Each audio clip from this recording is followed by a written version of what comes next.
This morning, as we continue to unpack the parables of Jesus, we come to what is perhaps one of the most well-known parables in the ministry of Jesus that we oftentimes talk about. It's oftentimes quoted. I'm speaking of the parable of the Good Samaritan. How many are familiar with the story of the Good Samaritan? Let's turn in our Bibles to Luke chapter 10. We'll begin to unpack this awesome parable. Luke chapter 10. Look with me at verse 25. Luke 10, verse 25.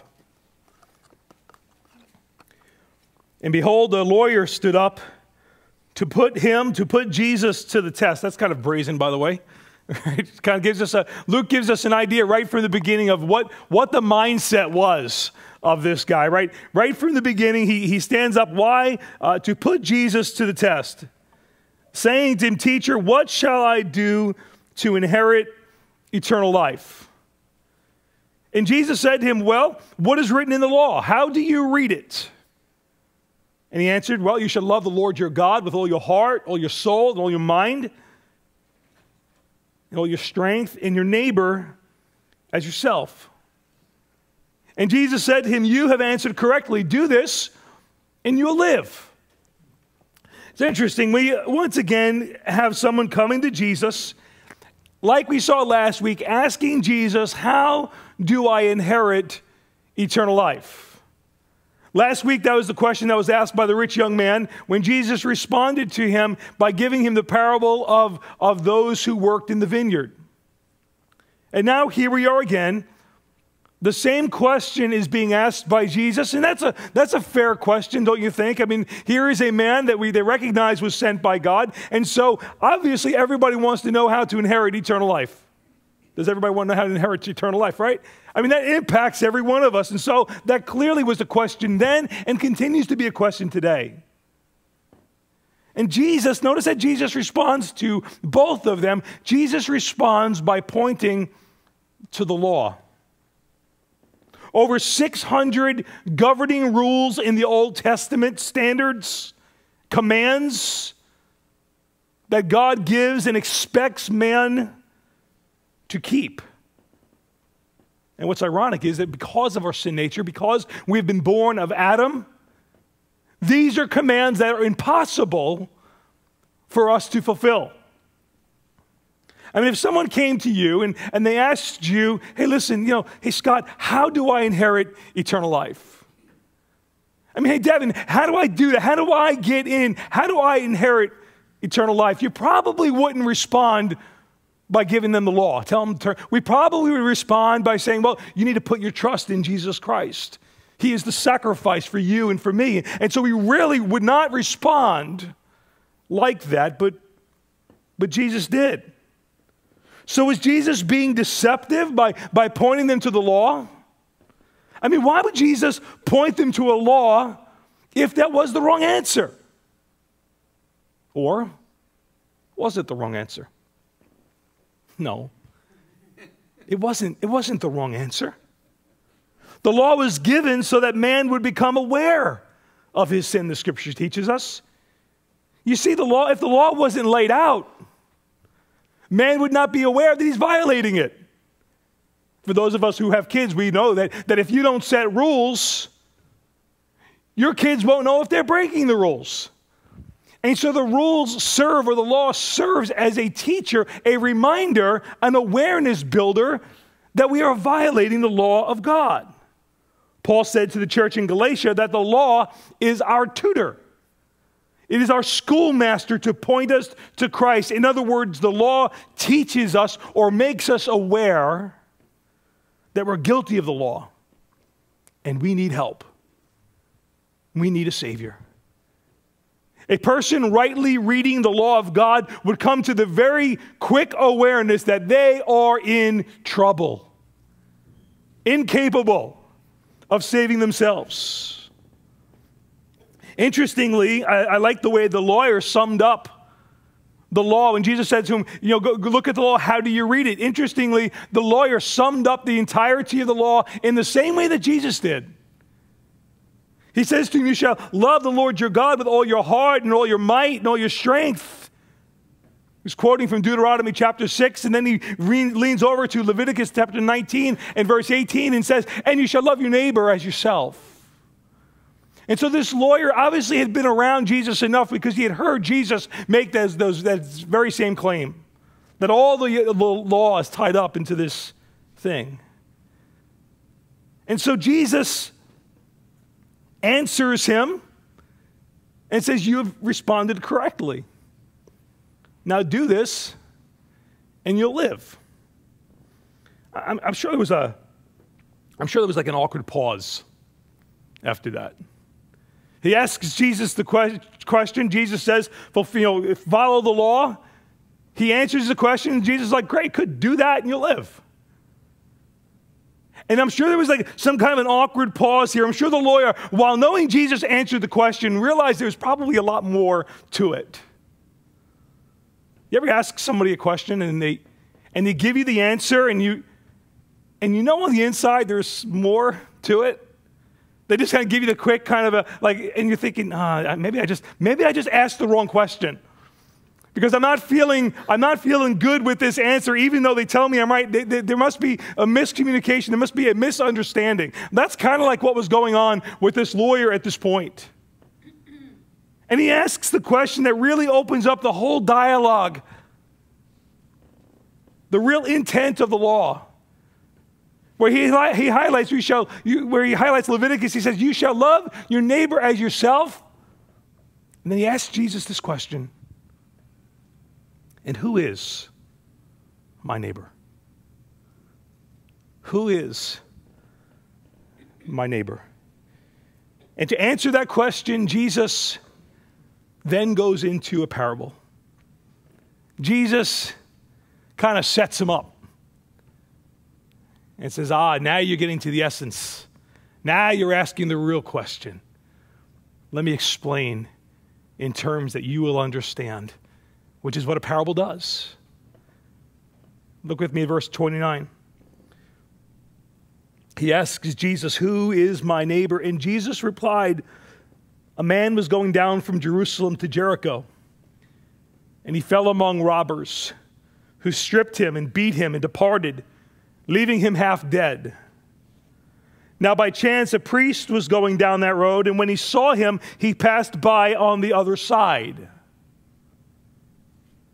And so likewise a Levite, when he came to the place and saw him, he too passed on the other side. But a Samaritan, as he journeyed, came to where he was.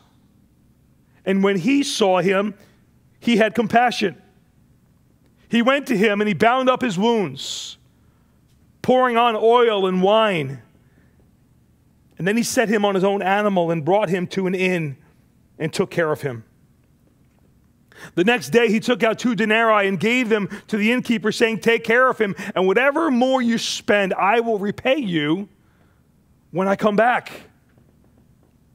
And then Jesus asks the question, which of these 3 do you think proved to be a neighbor to the man who fell among the robbers? And he responds, the one who showed him mercy. And then Jesus said, you go and you do likewise. Who is my neighbor? The title of my message is exactly that. Who is my neighbor? I toyed with the idea of stealing the Mr. Robinson's theme, right? Won't you be my neighbor? But I didn't want to go there. So the title of our message this morning is, who is my neighbor? You see, this lawyer's follow-up question revealed the self-righteousness of his heart. The follow-up question of who is my neighbor, it revealed the self-righteousness of his heart, because the prevailing opinion of the religious community in Jesus' day was that the only people they considered to be their neighbor were the people who thought like them, believed like them, acted like them, those who were of the same community. Those who were on the outside were never deemed to be neighbors, but people who were like them, they were considered to be their neighbors. Now you can see some of the irony in the story. As Jesus was telling the story and talked about those in the religious community that passed by the one who was desperately in need, I'm sure those who were listening were thinking, and probably thinking, yeah, Jesus, thank you so much for exposing the hypocrisy of the Levites, the hypocrisy of the religious leaders of our day as they passed on the other side and not wanting to inconvenience themselves or soil themselves in helping this man. And I'm sure those who were listening were waiting for the buildup, the hero that come to the story, that would come to the scene, the Jew who would come and have compassion. But Jesus puts a twist on the end of the story. It's not a Jew like them that comes to rescue him, but a Samaritan. Now, to you and I, that doesn't mean very much. But to the Jews at this time, there was no group of people that the Jews had more disdain for than the Samaritans. There was over 500 years of conflict between the Jews and the Samaritans, and there was a tremendous hatred that existed between them. And it existed, it went back 500 years, and what's sad about this is there was a conflict that took place between the Jews and the Samaritans about the location of worship. The Jews believed that worship ought to take place in the temple in Jerusalem, and the Samaritans believed that worship ought to take place on Mount Gerizim. And there was tremendous conflict, tremendous divide over the people, over this one issue. And so you see, we see that worship styles have been dividing churches for years. The location. Ironically, many of your Bibles, if you look at your Bible and you'll see the title of this story is the story of the Good Samaritan. That's ironic because in the mind of the Jew, there was no such thing as a good Samaritan. There was just those Samaritans.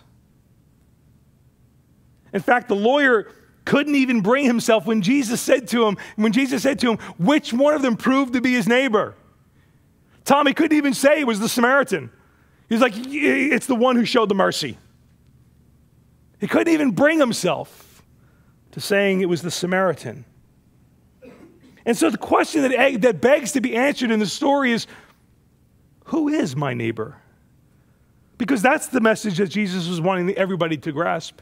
That's why this story has been preserved for all of these years for you and for me. If we consider Jesus' answer to this question in the context of this parable, then our neighbor is not necessarily just that person who agrees with us theologically. It might not be that necessarily that person who we would choose to hang out with, someone who we agree with on all areas of morality and politics and all these other areas. Our neighbor is not just that person that we know would reciprocate our good gestures toward them. No, our neighbor, according to Jesus, includes even those people we would choose not to help. Those people who we would want to walk on the other side of the street because they are different from us. Those people that we might consider an enemy or an outcast, just like the Jews viewed the Samaritans.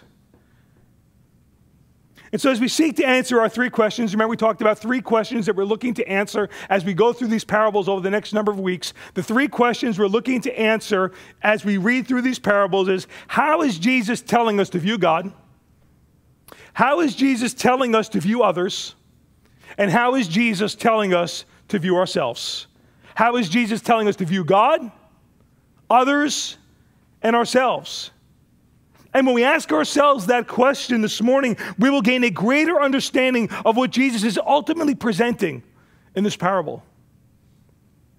How is Jesus telling us to view God? Well, think of it. That Samaritan was an outcast. That Samaritan was considered the enemy. That Samaritan was not considered to be a neighbor prior to this dialogue. But he was the only one willing to come and inconvenience himself and meet the need of this one who could not help themselves. Doesn't that just sound so much like Jesus? Jesus was like the Samaritan who, when we were without strength, Paul says, Christ came for us. When we were unable to help ourselves, Jesus came and he picked us up and he cleaned us off. And he provided all the necessary resources for our ultimate healing. He was against the religious establishment. Jesus was. He didn't come to make or to set up a religious establishment. He was opposed to religious establishment. He came to redeem a people back to God. Jesus is the one who said, I didn't come for the healthy. I came for the sick.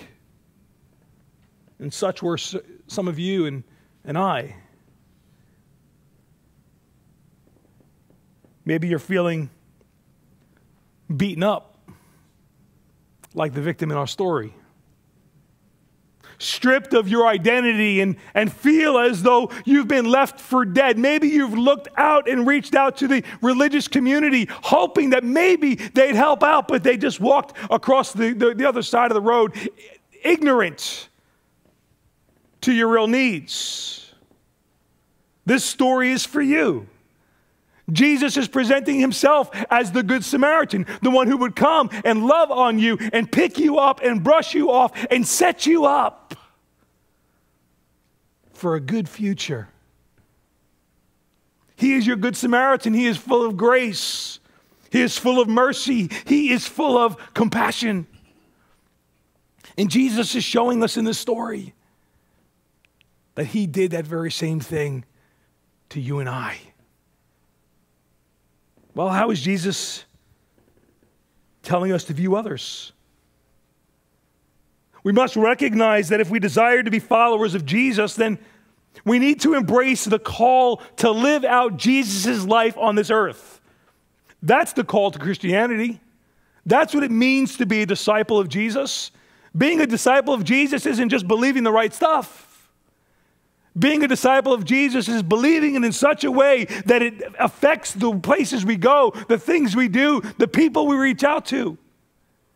And Jesus sets for us a tremendous example of one who came to them who were needy, and he calls for you and I to go and do the same.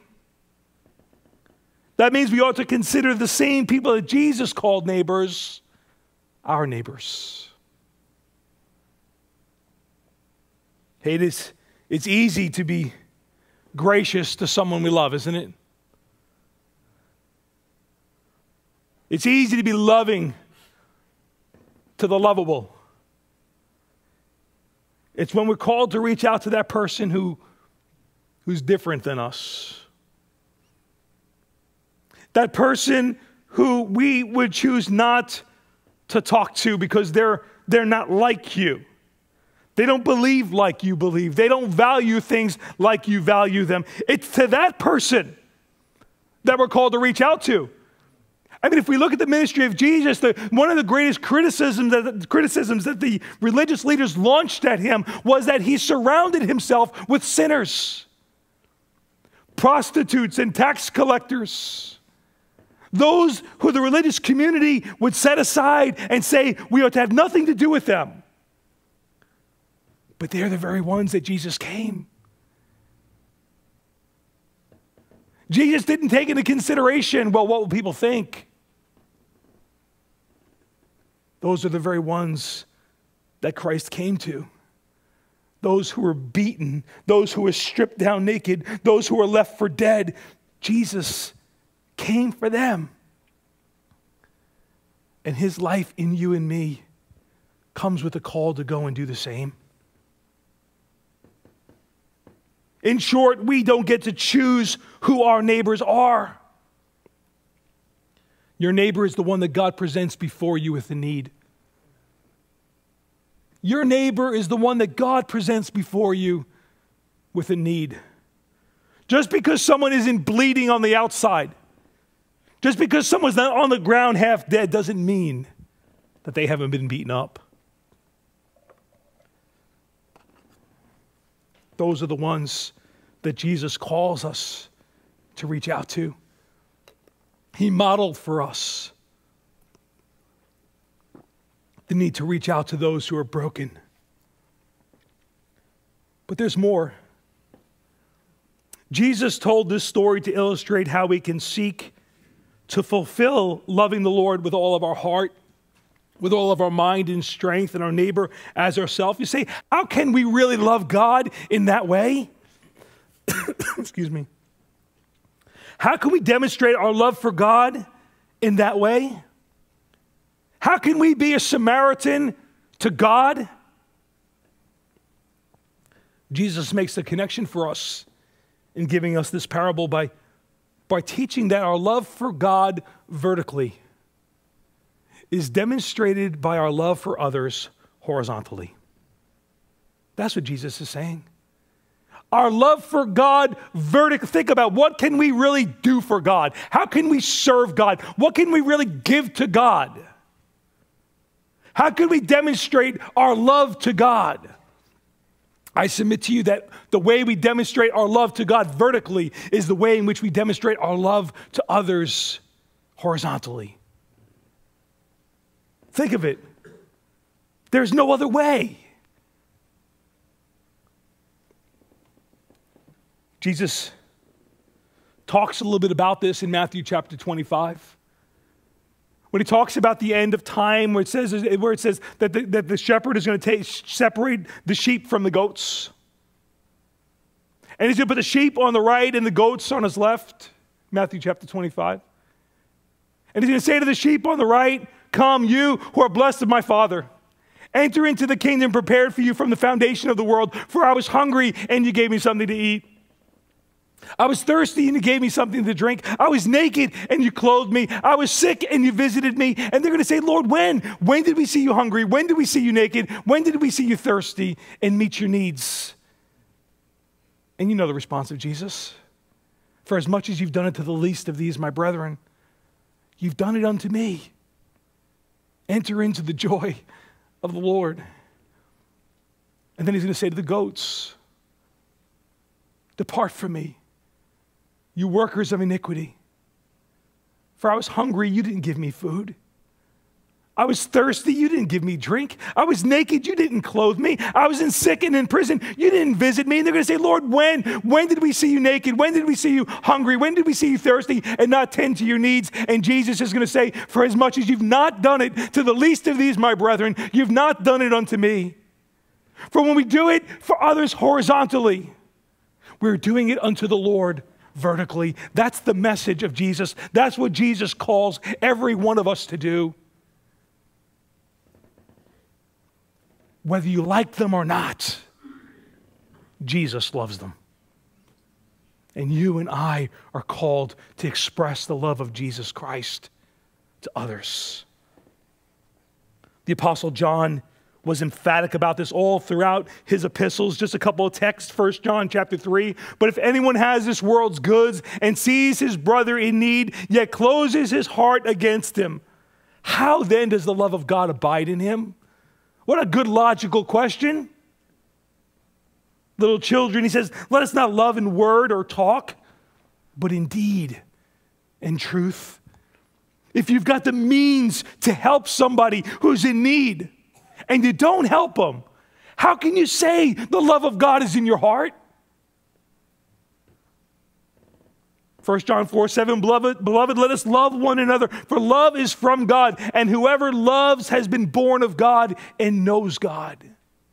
Again, the direct connection of our love for God being expressed by our love for others.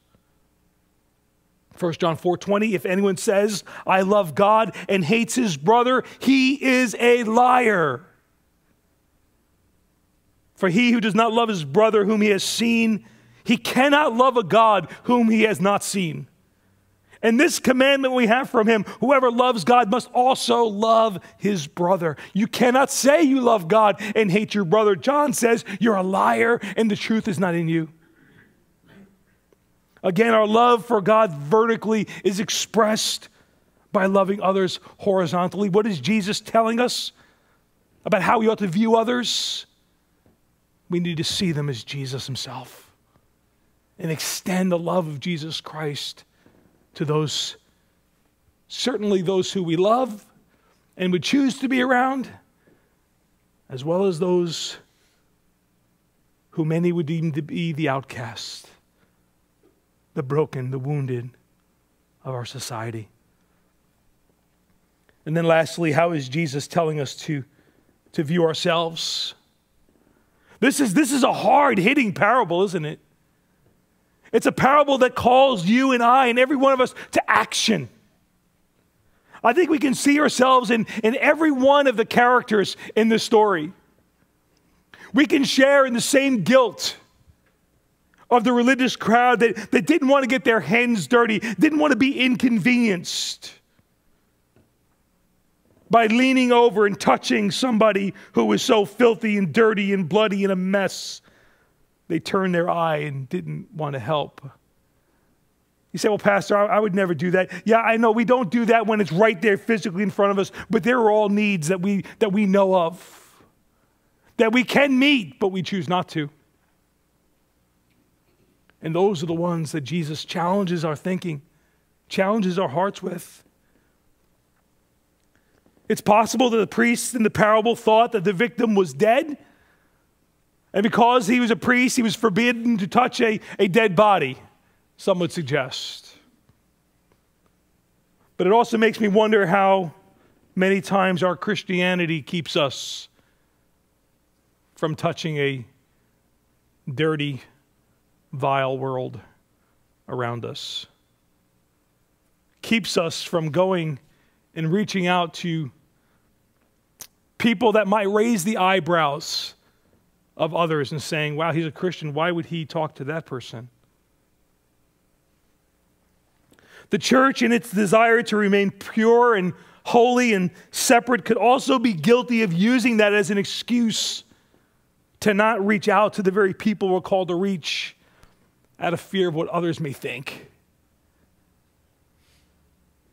We can see ourselves as the victim as well, desperate and in need and reaching out to other people in the religious institutions in a pursuit to get our needs met. And you've watched people you thought were going to help you. You thought were going to make themselves available to you. You've watched them walk out and not help you. But somebody did. Somebody did step in. Jesus stepped into your nightmare and he cleaned up your wounds. And he anointed you with the oil of the Holy Spirit. And then he paid the price for your healing. He brought you into the house, the family of God. And he left you with people to care for you. And he said, whatever is needed, I will continue to provide for you. He is your good Samaritan. And then lastly, and here's my challenge for you, Integrity Church, you who bear that name, Christian, be that Samaritan to other people. Don't let your preconceived ideas about people keep you from reaching out to others. And here's the question. Who are the least of these in your life? Who are the ones who are hungry and naked and cold and thirsty? And you know, those are all just examples of other needs that people have. Who's lonely in your world? Who do you know has financial need, physical need, emotional needs? Who are the least of these in your world? And my challenge is to go to them. Be Jesus to them. Let the life and love of Jesus flow through you to them, so that they too can experience the same grace and love and mercy that we have received from Jesus Christ. And now listen, to receive it directly from Jesus? Oftentimes, no, it comes through the hands and lives of other people who in their love for God vertically, they reached out to you and I horizontally. And we have been on the receiving end of the faithfulness and the love of God that others had for God on display to you and me.